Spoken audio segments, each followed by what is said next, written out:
A real common question that we get asked every day is, can you put too much solar on your roof? For me, the answer is no, particularly in residential. You know, if you're in residential, you've typically in Endeavour Energy area got up to a 30 kilowatt inverter limit. So looking at about 39 kilowatts worth of panels. And the reason I say no is because we're allowing for future loads, you know, the electric vehicles, the hot water that you can make electric, battery storage in the future. You know, people out there aren't taking these things into consideration, and it's so important that we do, because you don't want to do solar twice, I believe. I think you just want to do it once and do it properly. For me, I'm all about, I guess, working to a client's budget, but if they have the budget to go larger, and the roof space more importantly, because generally that's our restriction.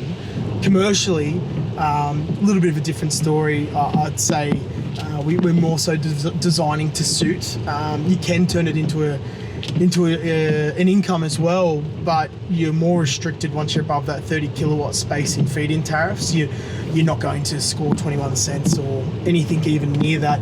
You'd probably be surprised if you get anything over 10, to be honest.